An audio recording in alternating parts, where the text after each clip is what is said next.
Is Shemar James the next big thing at Florida Gators linebacker? I think so. We're going to talk about it here on Locked On Gators. You are Locked On Gators, your daily podcast on the Florida Gators. Part of the Locked On Podcast Network, your team every day.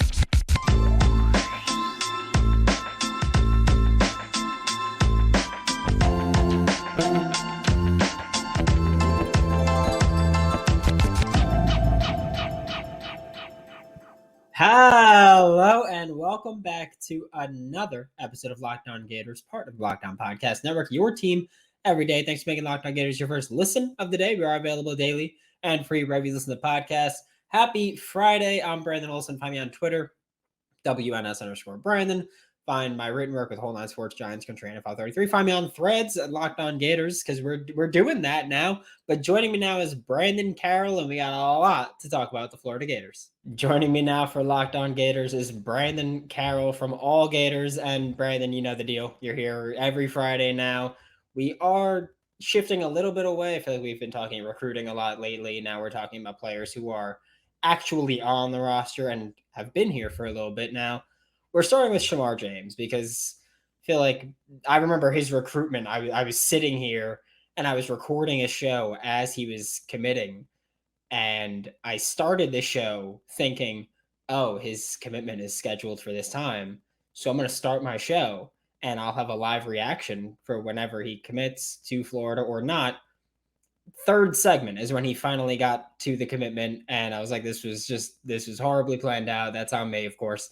But anyway, he is a Florida Gator. He's stepping into an expanded role this year. How do you feel about Shemar kind of stepping into what we assume is the Amari Burney role in 2023? Yeah, he's stepping into that number one weak side linebacker role, also known as the Will, this year. It's really more of who's going to be his partner in crime at the mic. Obviously they have Derek Wingo and Taraja Mitchell there. So that'll be really the storyline going into fall camp before the season starts. But Shemar is locked into his number one Will spot. He is the starter going into this season. All freshman team kind of appearance last season. He was one of the better players on a up and down Florida defense, to put it lightly. More down than up. Yeah. So there is a lot of angst and excitement for Shemar James going into this role this year.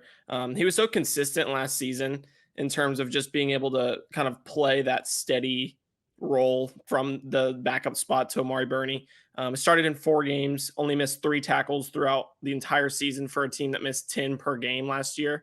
And so he was one of the surefire tacklers on this team. So we're going to see that going into next season. Can he continue to do that? And that's the biggest question mark for him, is if he can continue to do that, he's going to be one of the best players on this defense, if not the best, next season. I think he fits perfectly into the Will role. You can kind of let him roam a little bit. He's one of the faster players on the defense, really can his pursuit of the ball is spectacular. I think that was really one thing that when they were recruiting him, especially since they had to do it so quickly with him being in the 2022 class with the new staff turning over. Obviously, there was the pre-existing relationship with Christian Robinson, who was able to pull him in as in his final hours on the job at Florida. But there was so much that went into it. But his pursuit of the ball was something that Florida looked at and said, we need this in the second level. We need this guy to be the future of our defense, the face of our defense. And now you have Austin Armstrong coming into the mix, someone who likes to play with that aggressive type. And you're going to be able to really let Shemar James loose on opposing ball carriers, quarterbacks, etc. And that's going to be some fun defense to watch. Yeah, you mentioned like Christian Robinson got to do it, and it just reminded me that Shemar committed, decommitted, committed again. And I remember I reached out to him after he decommitted, and basically, and I apologize if he didn't want me to say this, but he was just like, I do not want to play in that defense when it was still Todd Grantham. He was like, I don't want to do it. Can't blame him because, well, Todd Grantham's not calling plays for any defense now. Good luck, New Orleans. But I've talked about this on the show before where I think Shemar James is just a fantastic fit for this Austin Armstrong defense. And everybody that's watched this show knows I still hold nothing I like hold no ill will against Patrick Toney. I still think he's a great defensive mind. It just didn't work out and didn't stay long enough here. But just how great of a fit is he? Because you mentioned his pursuit of the ball, his speed. He gets to rush the passer a hell of a lot more now than he would have been able to do under Patrick Toney previously.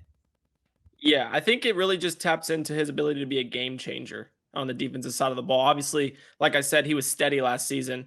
Only 3 missed tackles, as I previously mentioned, which is for a freshman coming into the SEC, really playing right off the bat. He had like 30 some snaps against Utah, so it wasn't like he had that slow acclimation into the unit. They knew that he was going to play immediately, and he kind of learned that really quickly into his tenure at UF. He was going to see the field early and often. And when he got in, he excelled, and he was that steady piece that they needed. But now you get to go and not only have him be steady, but you also get to have him be that game changer that you want your will linebacker to be. Because a good will linebacker can really make or break a defense. It's something that we've seen in college football for the past few years. If you look at those Georgia teams with those really, elite defenses, they've had a very, very good will linebacker, arguably a great will linebacker, from, just being able to get to the ball as quickly as possible and then make a play on the ball.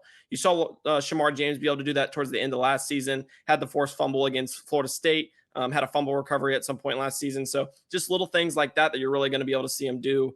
Just being able to have that full head of steam running at ball carriers, whether it be on a blitz, simulated pressures, any of the above.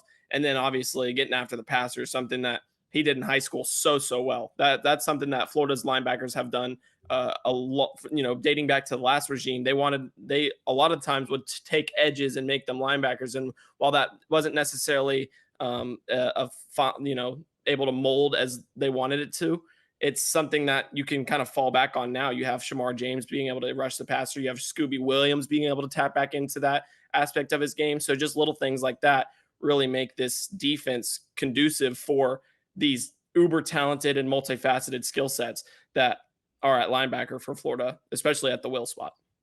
Yeah. I'm so excited for what Shemar can be. Like, there's just no other way to talk about. Just like, I think he's going to be, the next great Florida Gators linebacker, hopefully. So he definitely has the makings to do so. That's for sure. Yeah, he's going to be. I'm like kind of already like, all right, so 2024 is his last year. Then he's gone. That's great. That's fine. I'm just bracing myself for that one already. But yeah, kind of in front of him, closer to the line of scrimmage. Today's episode of Locked On Gators is brought to you by FanDuel, America's #1 sportsbook. New customers, you get a no-sweat first bet up to $1,000. That's up to $1,000 back in bonus bets if your first bet doesn't win. And I'm just telling you now, Wimbledon, Ben Shelton, first win at Wimbledon.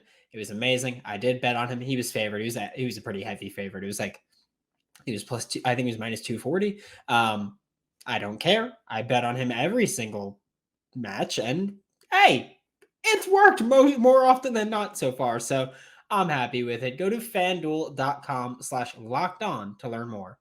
Is another 2022 kid who ended up playing, I think, more than a lot of people thought he would. Ended up playing better than I think a lot of people thought he would. In Chris McClellan. What are your expectations for him this season? So before I get into Chris McClellan in general, I kind of want to talk about a little bit about the defensive line, just in how they're going to use the interior. It's going to be a rotational front because they have more pieces than they did last year. Obviously, Jalen Lee was a bit of a, how do I say this without being, he was a disappointment. Okay. I hate to just call out players like that, but he was a disappointment for what Florida wanted him to do last season. And because of that, teams torched the middle of the front early in the year until, they started working different guys into that middle. But this year they have 4 different dudes that can really rotate into the middle. You have Cam Jackson, you have Caleb Banks, you have Chris McClellan, and then also you have Big Des Watson. So you have all those pieces that are going to be in there, and they're just going to, I have a feeling that is going to be a very interesting way in how they split it up, that some players might start at different times. You're going to see a bunch of different combinations in the middle, and you're just going to see a constant rotation of having fresh feet, fresh legs in that kind of on that interior, so that you can really anchor down on stopping what's coming up the middle, because Florida likes to run the football. And so they want to be able to also stop teams from running the football. They want to be able to be that team that can slow the clock, really ground and pound, and win in that facet. And if they can't stop other teams from doing what they want to do to them, it's not going to result in what they want it, the victories, the successes, everything like that.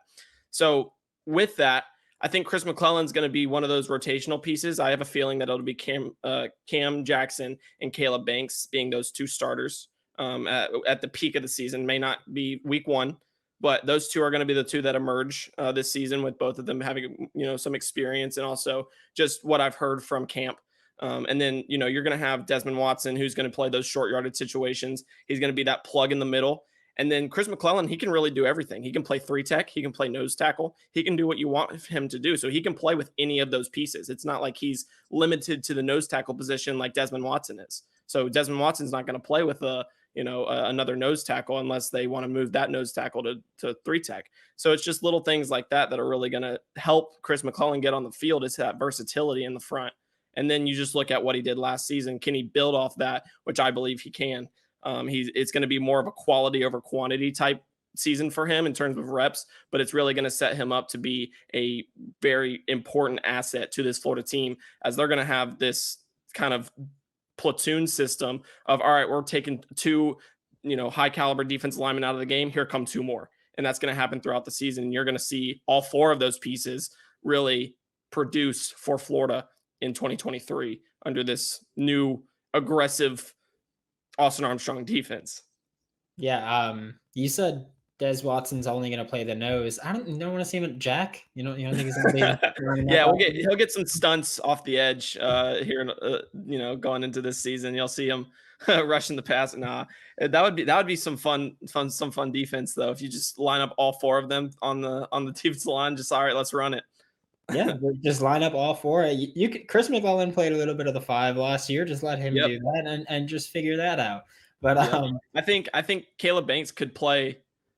He could play 5-3 and nose. And I think Cam Jackson could as well. They're going to be relatively limited in that aspect, because Gerv was the 5 last year, and I don't think any of them have like the Gerv skill set to be able to do that. But I do think that it's going to be some fun defense in terms of how they mix and match things. And who knows, you could see 3 of them on the field at once, have Caleb at the 5, Cam at the 3, and Desmond Watson or Chris McClellan at the nose. Maybe in a pass rushing situation, you have Chris McClellan there, and then you're just getting after the passer with those 3. That's a pretty daunting front. It's just in terms of what we expect from those 3 going into 2023. Yeah. I feel like we've kind of, I like to do like the defensive linemen, just like what fun packages could be. And it's like, I'm imagining, Dez at like the 0, just head up with the center, and then 2 3-techs, and have it be like Chris McClellan and Cam Jackson, just like, good luck trying to gain a single yard against them. Just throwing that one out there, Austin. That'll be that goal line short yardage situation. It's 4th and 1, and you need an inch, and they throw out that in the middle, and you're gonna have to you're gonna have to run some sort of outside zone on that play or whatever, because it's not gonna work going up front head to head with those 3 monsters up front. So yeah, it's like the 2019, I think, the Georgia goal line stand. 2018. Jabari's making plays. What the hell is he doing? It was fantastic to see. One of the things that we talk about a lot with this defense is just like how aggressive it's going to be, and how that's going to help linebackers like Shemar James, like Scooby Williams, Derek Wingo, pretty much everybody. But I feel like it's often kind of overlooked with what all of that mess just does for the interior defensive line, creating more one-on-ones. So is it fair to expect, like, all right, like there should be more, we'll say, pushing of the pocket this year with more one-on-one opportunities? Yeah, without a doubt. And I think a lot of that comes from the interior defensive line. Just because it's not only the aggressiveness of the defense, because they are going to have to be prepared for pressures, simulated pressures, blitzes, things like that.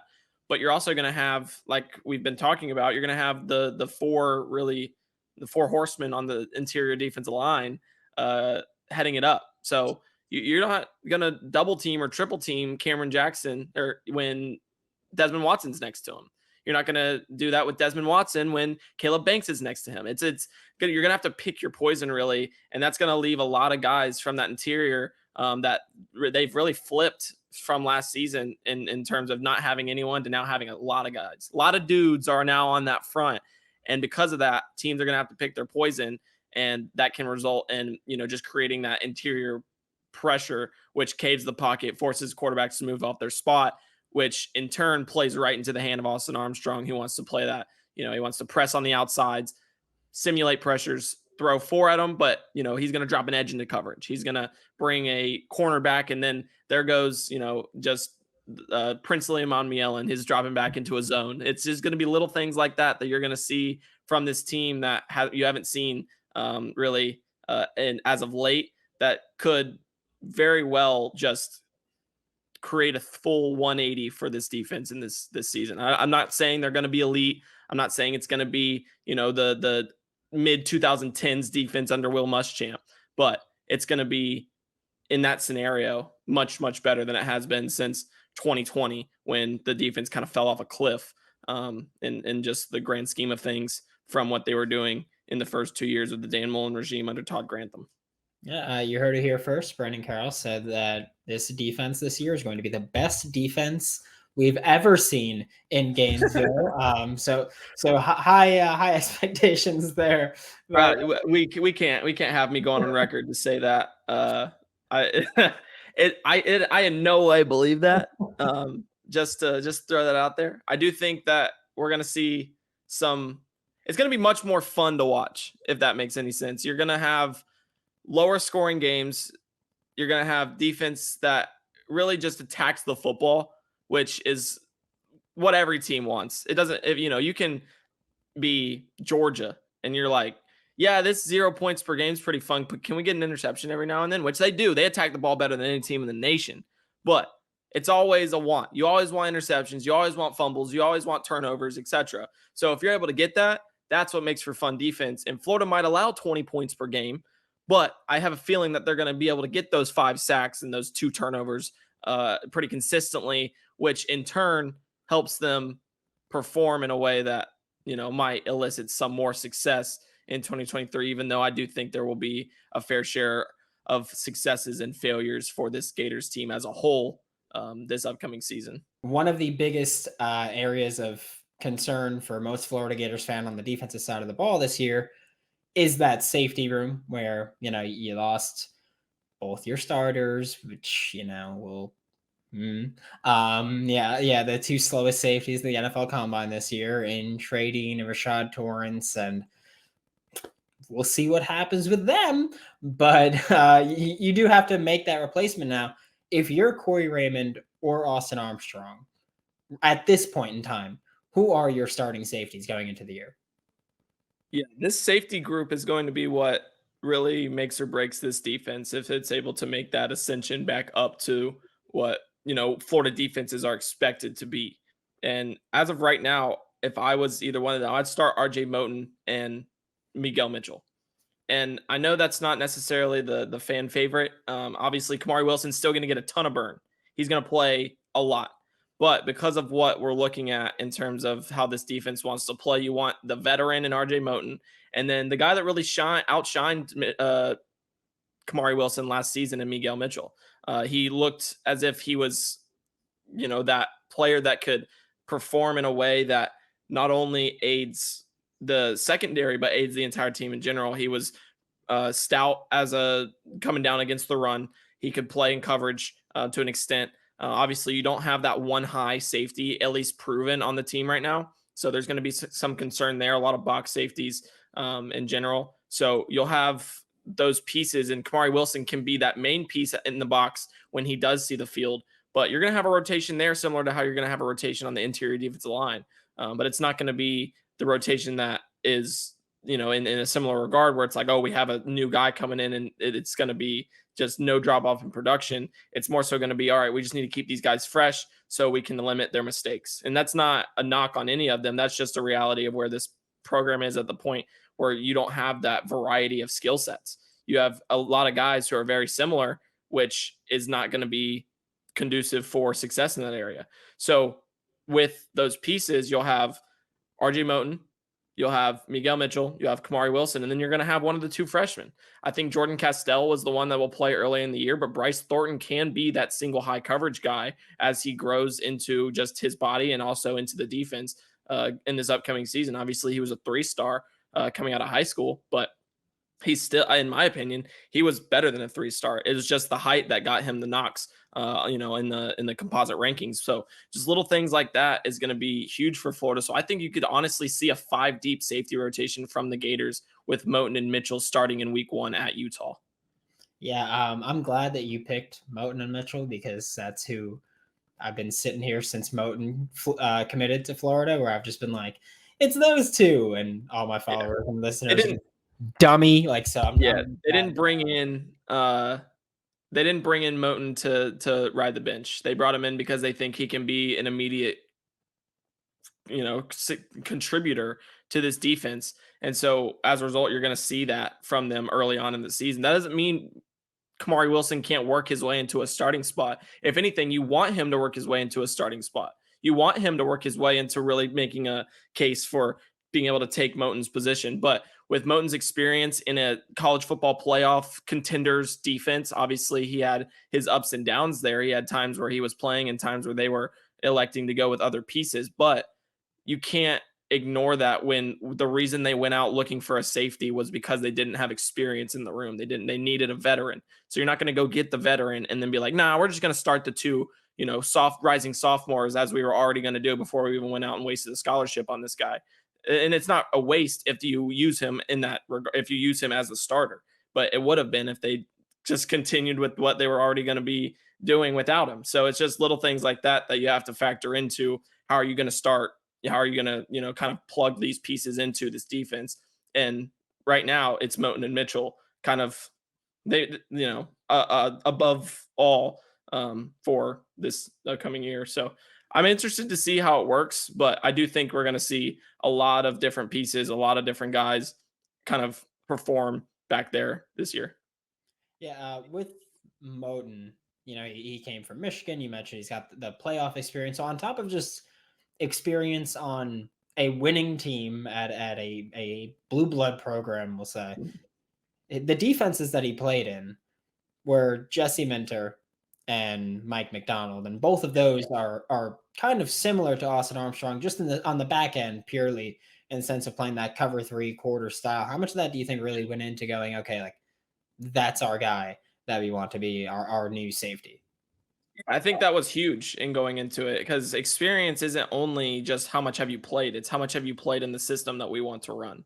And so just having that background knowledge to step in and not have to start from ground zero. You kind of have a background information. Now you just got to learn lingo.